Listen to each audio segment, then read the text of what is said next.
କଥାରେ ଅଛି ଜୀବନର କିଛି ପରିସମାପ୍ତିରୁ କିଛି ଭଲର ପ୍ରାରମ୍ଭ ହୁଏ। ତ ଦେଖନ୍ତୁ ନା, ଅସ୍ତଗାମୀ ସୂର୍ଯ୍ୟଙ୍କୁ ନେଇ ମୁଁ ଆଜିର ଦିନଟା ଷ୍ଟାର୍ଟ କରୁଛି।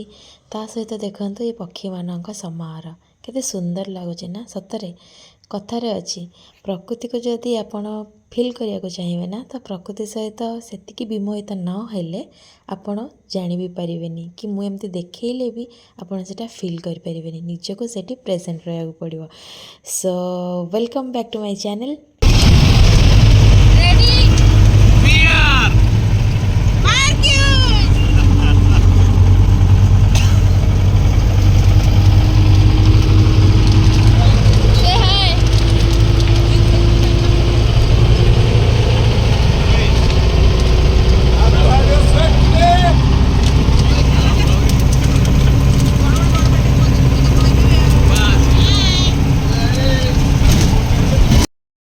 ସୋ ସମସ୍ତ ଟିମ୍ ମେମ୍ବରମାନଙ୍କୁ ନେଇକି, କ୍ଲବ୍ର ସମସ୍ତ ମେମ୍ବରମାନଙ୍କୁ ନେଇକି ଆମେମାନେ ଚାଲିଲୁ ଆଜିର ପିକନିକ୍। ଥମ୍ବନେଲ୍ରୁ ତ ଆପଣ ଜାଣିସାରିଥିବେ ପିକନିକ୍କୁ ଯିବାର ଅଛି ବୋଲି। ତ ଆମକୁ ଗୋଟେ ସରପ୍ରାଇଜ୍ ଭିଜିଟ୍ ଥିଲା ଏଇଟା କି ମଝିରେ ଗୋଟେ ଜାଗାରେ ଆମକୁ କିଛି ଗୋଟେ ମାନେ ତୀର୍ଥସ୍ଥାନ ଭ୍ରମଣ କରିବାର ଥିଲା। ତାପରେ ଆମକୁ ପିକନିକ୍ ସ୍ପଟ୍କୁ ଯିବାର ଥିଲା। ସୋ ଯାହା ବି ହଉ ଦେଖନ୍ତୁ, ସମସ୍ତେ ବହୁତ ହି ଭଲ ମେମ୍ବର, ଭଲ ସଦସ୍ୟ, ଆଉ ସମସ୍ତଙ୍କ ବିହେଭିଅର୍ ବହୁତ ହି ବଢ଼ିଆ। ଦେଖନ୍ତୁ ମୋ ଚିଙ୍ଗୁଡ଼ି କିନ୍ତୁ ଏଇଠି ପୁରା ବସ୍ରେ ବସୁ ବସୁ ଶୋଇଛି। ତ ଯେହେତୁ ବ୍ୟାକ୍ ସାଇଡ଼୍ରେ ଆମେ ବସିଛୁ, ସୋ ନାଚି ନାଚି ଯାଉଛୁ। ଏଇଠି ଦେଖନ୍ତୁ ଆକାଶ ବାବୁଙ୍କୁ ମୁହଁରେ ଗୋଟେ ମାସ୍କ, ବଡ଼ ମାସ୍କ ପିନ୍ଧିକି ସେ ବସିଛନ୍ତି। ସତେକି ପୁରା ସବୁ ଇନଫେକ୍ସନ୍ ଗୁଡ଼ାକ ତାଙ୍କୁ ହିଁ ଡେଇଁ ପଡ଼ୁଛି। ତ ଦେଖିବା ଗୋଟେ ଛୋଟ ଶିଶୁର माटी बसे है माथा माथे पे माटी सजा के चले माए चलती रहे देखो हवाएं लहरा के झूमे तिरंगा आजाद रहे आबाद रहे तू तारों को झूमे तिरंगा मसे है माटी मसे है माथा माथे पे माटी सजा के चले माए चलती रहे बेखौफ हवाएं लहरा के झूमे तिरंगा आजाद रहे आबाद रहे तू तारों को झूमे तिरंगा माए तेरे लिए मर मिटेंगे तेरे बेटे ना पीछे हटेंगे जब तुझ पे आँच आए हमें तू पुकार लेना बलिदान का बहाना हमें मार देना ये जो जानवान है तेरे सामने क्या है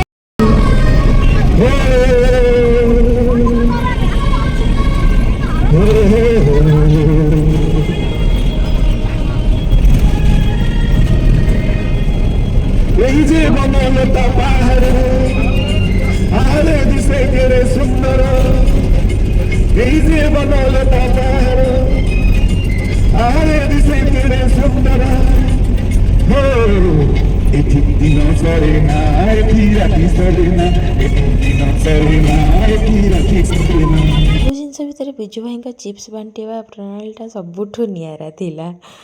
ଆଉ ଦେଖନ୍ତୁ ଏବେ ପହଞ୍ଚିଗଲୁ ଆମେ ସେଇ ଜାଗାରେ ଯେଉଁଠି ଆପଣଙ୍କୁ ମୁଁ କହୁଥିଲି। ଟିକେ ଭଲ କି ଦେଖନ୍ତୁ ତ ଆପଣ ଜାଣିପାରୁଛନ୍ତି କି ନାହିଁ ଏଇ ଜାଗାଟା କେଉଁ ଜାଗା, ପର୍ଟିକୁଲାରଲି କେଉଁ ଜାଗା, କେଉଁ ମନ୍ଦିରକୁ ଆମେ ଆସିଛୁ। ଆଜ୍ଞା ହଁ, ଏଇଟା ହେଉଛି ଉଗ୍ରତାରା ଟେମ୍ପଲ୍, ଯେଉଁଟାକି ଖୋର୍ଦ୍ଧା ଡିଷ୍ଟ୍ରିକ୍ଟରେ ଅବସ୍ଥିତ। ଏଇଟା ତ ମୁଁ କେବେ ଯାଇନଥିଲି, ଫାର୍ଷ୍ଟ ଟାଇମ୍ ଏ ମନ୍ଦିରକୁ ମୁଁ ଯାଇଛି। ବିକଜ୍ ମୋର ଇଷ୍ଟଦେବୀ ଥିଲେ ମାନେ ଉଗ୍ରଦେବୀ, ତ ତାଙ୍କୁ ଦେଖିବା ପାଇଁ ମୋତେ ବହୁତ ପର୍ସନାଲି ଇଚ୍ଛା ଥିଲା। ସୋ ବହୁତ ଭଲ ଲାଗିଲା। ଏଇଠି ଦେଖନ୍ତୁ ଆମେ ଆସି ପହଞ୍ଚିଗଲୁ ଆମର ନେକ୍ସଟ ଡେଷ୍ଟିନେସନରେ। ଆଉ ସେଠି ଗୋଟେ ଟେଣ୍ଟ ରୁମ୍ରେ ଦେଖନ୍ତୁ ମୋ ଝିଅକୁ ଧରିକି ମୁଁ ଟିକେ ରେଷ୍ଟ ନେଉଛି, କାରଣ ଏତେ ବାଟ ଜର୍ଣ୍ଣି କରି ଆସିଲା ପରେ ଟିକେ ଟାୟାର୍ଡ଼ ଲାଗୁଥାଏ। ଏମିତି ଗୋଟେ ଟେଣ୍ଟ ଆମକୁ ରୁମ୍ ମିଳିଯାଇଥିଲା, ତ ମୁଁ ସେଇଠି ତାକୁ ଝିଅକୁ ଧରି ଟିକେ ରିଲାକ୍ସ ହେଉଥିଲି ଫ୍ରେଶ୍ ହେଇକି। ସୋ ତାପରେ ଲଞ୍ଚ କରିକି ଆମେ ଯିବୁ ଡେଷ୍ଟିନେସନକୁ। ସୋ ଫଟାଫଟ ଲଞ୍ଚ ସାରିକି ଆମେ ପହଞ୍ଚିଗଲୁ ଏଇ ଡେଷ୍ଟିନେସନରେ। ତ ଚାଲନ୍ତୁ ଯିବା ଦେଖିବା କୁଆଡ଼େ ଯିବାର ଅଛି। ଚାରିଆଡ଼େ ପାଣି, ଆଉ ଦେଖୁଛନ୍ତି ତ ଡଙ୍ଗା ଗୁଡ଼ାକ କେମିତି ମାନେ ସଜା ହେଇକି ଠିଆ ହେଇଛି। ଆଉ ଏଇଠି ଆମେମାନେ ଆସିଛୁ ଜଷ୍ଟ ଏଇଟା ଗୋଟେ ବାର୍ଡ଼ର ସେଞ୍ଚୁରୀ।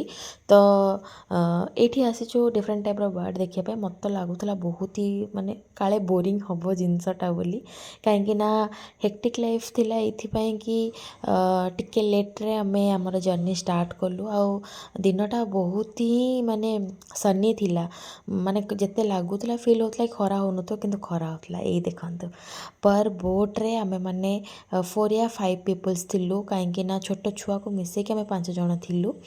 ତ ଆମେ ଏଇଠି ଆସୁଛୁ, ଝିଅକୁ ମାଆ ପୁରା କଡ଼ା ନଜରରେ ରଖିଥିଲେ ତାକି ଆମେ ଟିକେ ମାନେ ଏଇଟାକୁ ଭଲସେ ଫିଲ୍ କରିପାରୁ। ସୋ ଦେଖନ୍ତୁ ପରକୁ ପର ଆମରି ହିଁ ବୋଟ୍ ଚାଲିଛି। ଆମେ ଯେତିକି ମେମ୍ବର ଥିଲୁ ପ୍ରାୟତଃ 5ଟା କି 6ଟା ବୋଟ୍ ପରକୁ ପର ଚାଲିଥିଲା। ତ ଆମେ ଥିଲୁ ସଭା ଲାଷ୍ଟରେ। ଆଉ ପଣ୍ଡା ଆଣ୍ଟିକୁ ଦେଖୁଛନ୍ତି ନା, ପଛରେ ବସିକି ସେ ସମସ୍ତଙ୍କର ଭିଡ଼ିଓ ଫଟୋ କରିଚାଲିଛନ୍ତି।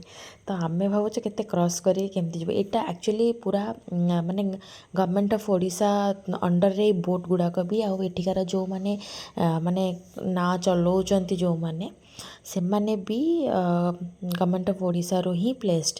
ସୋ ଏଇ ଜିନିଷଟା ମୁଁ ଜାଣିନଥିଲି। ଦେଖନ୍ତୁ ନା, ଏଇଟା ମୋତେ ଲାଗିଲା କି ଏଇଟା କାଶତଣ୍ଡି ଫୁଲ ଟାଇପ୍ର। ପୁଣି ହଠାତ୍ ମାଇଣ୍ଡରେ ଆସିଲା, ଆରେ ଦୁର୍ଗା ପୂଜା ତ କେବେଠୁ ଗଲାଣି, ଦୁର୍ଗା ପୂଜା ନାହିଁ ତ ଏଇଟା କାଶତଣ୍ଡି ଫୁଲ ହେବ କେମିତି।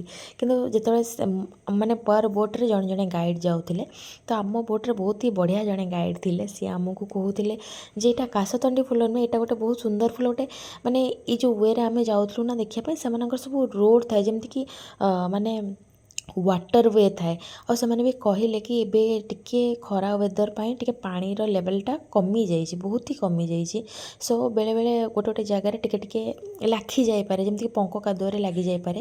ଆଉ ମେନ୍ କଥା ଥିଲା କି ମାନେ ୟା ଭିତରକୁ ଯେଉଁ ଆମର ମଟର ବାଲା ବୋଟ୍ ଯେଉଁଗୁଡ଼ାକ ଚାଲେ ସେମିତି ଯାଉନଥିଲା, କାତଦିଆ ବୋଟ୍ରେ ହିଁ ଆମେ ମାନେ ଯାଉଥିଲୁ। କାହିଁକିନା ଯଦି ସାଉଣ୍ଡ ହେବ, ସେ ସାଉଣ୍ଡରେ ପକ୍ଷୀ ଗୁଡ଼ା ଉଡ଼ିଯିବେ।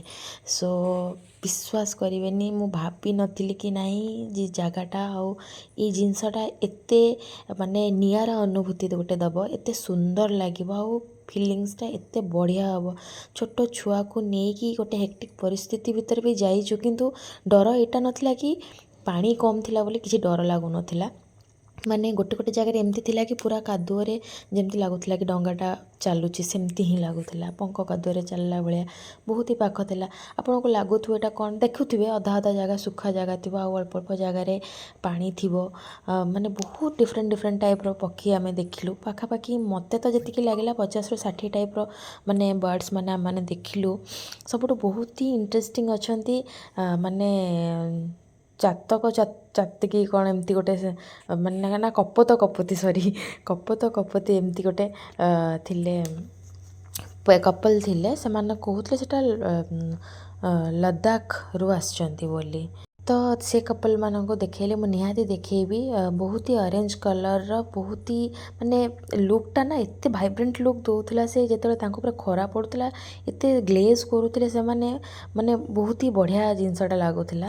ଆଉ ବିଶ୍ୱାସ କରିବେନି, ତା ଭିତରେ ଏତେ ସୁଲସୁଲ ହେଇକି ଥଣ୍ଡା ପବନ, ଆଉ ଏତେ ଆରାମ ଲାଗୁଥିଲା। ଆମେ ଏଣ୍ଟ୍ରି କଲୁ ଠିକ୍ 3ଟା ବାଜିବାକୁ 5 ମିନିଟ୍ ଥିଲା, ଏଣ୍ଟ୍ରି କଲୁ। ଆଉ ସେମାନେ 2 ଆୱାର୍ସ ଆମମାନଙ୍କୁ ତା ଭିତରେ ବୁଲେଇଲେ।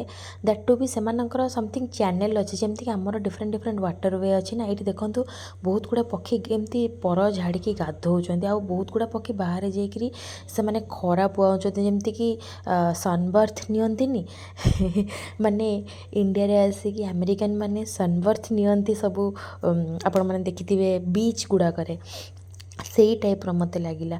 ତ ବହୁତ ଗୁଡ଼ା ମାନେ ଲାଗୁଥିଲା ସେମାନଙ୍କ ମାନେ ପର ଗୁଡ଼ାକ ସବୁ ପୁରା ମାନେ ଓଦା ଥିଲା, ଆଉ ସେମାନେ ବସିକି ପୁରା କଅଁଳିଆ ଖରାର ମଜା ନେଉଥିଲେ। ତ ମୋତେ ନା ସେତେବେଳେ ଗୋଟେ ମାଇଣ୍ଡକୁ କ୍ୱେଶ୍ଚିନ୍ ଆସୁଥିଲା, ୟାର ଏମାନେ ଏତେ ଟାଇମ୍ ପାଣିରେ ବୁଡ଼ିକି ରହୁଛନ୍ତି, ଏମାନଙ୍କୁ ଥଣ୍ଡା ହେଉନି? ପୁଣି ମାଇଣ୍ଡକୁ କ୍ୱେଶ୍ଚିନ୍ ଆସିଲା, ଆମକୁ ଥଣ୍ଡା ହେଉଛି, କରୋନା ହେଉଛି, କେବେ ମାଛମାନଙ୍କୁ ଥଣ୍ଡା କରୋନା ହେଉଥିବ କି? ଆପଣଙ୍କ ପାଖରେ ଯଦି ଏ କ୍ୱେଶ୍ଚିନ୍ର ଆନ୍ସର୍ ଅଛି, ଦୟାକରି ମୋତେ ପ୍ଲିଜ୍ କମେଣ୍ଟ ସେକ୍ସନରେ ନିହାତି ଜଣାନ୍ତୁ। ଦେଖୁଛନ୍ତି ନା, ଏଇଠି ଡଙ୍ଗା ଗୁଡ଼ାକ କେତେ ଲାଇନ୍ ହେଇକି ଠିଆ ହେଇଯାଇଛନ୍ତି। ଆକ୍ଚୁଆଲି ଏମାନେ ଆମ ପାଇଁ ହିଁ ହିଁ ୱେଟ୍ କରିଥିଲେ କାହିଁକି ନା ଆମେ ଗୋଟେ ସାଇଡ଼୍କୁ ଚ୍ୟାନେଲ୍ କ୍ରସ୍ କରିକି ଏକ୍ସଟ୍ରା ଟିକେ ପାଖକୁ ଯାଇଥିଲୁ ମାନେ ଏଇ ଦେଖିବା ପାଇଁ। ଏଇ ଦେଖନ୍ତୁ ଏଇଠି ଯେଉଁ ଗୋଟେ ୟେଲୋ କଲର୍ର ପେୟାର୍ ଗୁଡ଼ାକ ଦେଖୁଛନ୍ତି ଏଇ ପେୟାର୍ ହିଁ ଆସିଛନ୍ତି ଲଦାଖରୁ ଆଉ ବହୁତ ହିଁ ସୁନ୍ଦର ଦେଖାଯାଉଥିଲେ। ଏଇ ଗୋଟେ ନୁହେଁ ବହୁତ ଜାଗାରେ ଆମେ ୟାଙ୍କୁ ଦେଖିଛୁ ବଟ୍ ମୁଁ ଆପଣମାନଙ୍କୁ ଏଇ ଗୋଟେ ଭିଡ଼ିଓରେ ଦେଖାଉଛି ତାକି ଆପଣମାନେ ବି କିଛି କିଛି ଦେଖନ୍ତୁ। ମାନେ ଡଙ୍ଗା ଚାଲିଲା ଭିତରେ ଛୁଆକୁ ଧରିଲା ଭିତରେ ବି ମୁଁ ବହୁତ କଷ୍ଟରେ ମାନେ କ୍ଲିକ୍ ଗୁଡ଼ାକ ନେଇଛି ଆପଣମାନଙ୍କୁ ଦେଖିବା ପାଇଁ। ଆଉ ସବୁଠୁ ବଢ଼ିଆ ନଜାରା କ'ଣ ଥିଲା ନା ଜାଣିଛନ୍ତି, ଏଇ ଯେଉଁ ନେଟ୍ ବନ୍ଧା ହେଇନି ନା ଏଇ ଭିତରେ କିଛି କିଛି ମାଛ ଧରିବା ପାଇଁ ଲୋକମାନେ ଇଏ କରିଛନ୍ତି। ଆଉ ଏଇଠି ଦେଖନ୍ତୁ ଜେଟ୍ ଭଳିଆ ଆଟ୍ ଏ ଟାଇମ୍ ପକ୍ଷୀ ଗୁଡ଼ା ଉଡ଼ୁଛନ୍ତି। ଗୋଟେ ଦଳ ପକ୍ଷୀ ଉଠିଲା ମାନେ ଆଉ ଗୋଟେ ଦଳ ପକ୍ଷୀ ଉଡ଼ୁଥିବେ, ମାନେ ସେମାନଙ୍କ ଭିତରେ ପୁରା ଫୁଲି କିଙ୍ଗ କମ୍ପିଟିସନ୍ ଚାଲିଥିଲା। ଆଉ ବିଶ୍ୱାସ କରନ୍ତୁ ଏ ଅସ୍ତଗାମୀ ସୂର୍ଯ୍ୟର ଲୁକ୍ 5ଟା ବେଳେ କି ମଜା ଥିଲା, ମାନେ ଲାଇଫ୍ରେ ଭୁଲିବିନି ଏଇ ଜିନିଷ ଗୁଡ଼ାକ। ଏତେ ସୁନ୍ଦର, ସତରେ ପ୍ରକୃତି କେତେ ସୁନ୍ଦର। ଏଇଟା ଆମେ ଭାବୁଛେ ନର୍ମାଲ୍ ବଗ କିନ୍ତୁ ଆକ୍ଚୁଆଲି ଏଇଟା ନର୍ମାଲ୍ ବଗ ନୁହେଁ, ଏଇଟା ଗୋଟେ ସାଇବେରିଆନ୍ ପକ୍ଷୀଟା। ତ ତା'ର ନଜାରା କିଛି ଅଲଗା ଥିଲା। ଆଉ ଦେଖନ୍ତୁ ଲାଷ୍ଟକୁ ୱିଦାଉଟ୍ ଡ୍ୟାନ୍ସରେ ତ କେବେ କିଛି ଏଣ୍ଡ ହେଇନି। ତ ପିଲାମାନଙ୍କର ଡ୍ୟାନ୍ସ ସହିତ ଆମର ଆଜି ପିକନିକ୍ ପ୍ରୋଗ୍ରାମ୍ଟା ଏଇଠି ଏଣ୍ଡ ହେଇଛି। ସୋ ସମସ୍ତଙ୍କୁ ବହୁତ ବହୁତ ଥ୍ୟାଙ୍କ୍ସ, କମ୍ୟୁନିଟି ମେମ୍ବରମାନଙ୍କୁ ଥ୍ୟାଙ୍କ୍ସ, ଆଉ ଯିଏ ଏଇଟାକୁ ଅର୍ଗାନାଇଜ୍ କରିଛନ୍ତି ବହୁତ ହି ଥ୍ୟାଙ୍କ୍ସ ସେମାନଙ୍କୁ ଯେ ତାଙ୍କ ପାଇଁ ଏତେ ଗୋଟେ ଭଲ ଟାଇମ୍ ସ୍ପେଣ୍ଡ କରିହେଲା, ଭଲ ଜିନିଷ କିଛି କରିହେଲା। ପିକନିକ୍ ମାନେ ହିଁ ବହୁତ ଜିନିଷରେ କିଛି ଆଡ଼ଜଷ୍ଟ କରିବାକୁ ପଡ଼େ, ବହୁତ ଜିନିଷ କିଛି ସାକ୍ରିଫାଇସ୍ ଅଳ୍ପ କିଛି କରିବାକୁ ପଡ଼େ। ଆଉ କିଛି ରାଗ ରୁଷା ନ ଛାଡ଼ି ସବୁ ଜିନିଷ ଯଦି ହସି ଖୁସିରେ ଆମେ ମଜାକରେ ନେଇଯିବା ତାହେଲେ ବହୁତ ହି ଜିନିଷ ଭଲରେ ହିଁ ଚାଲେ।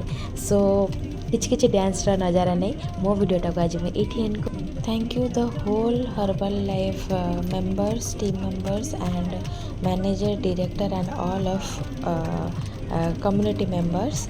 Thank you all for the cooperation and for this nice picnic. Thank you all.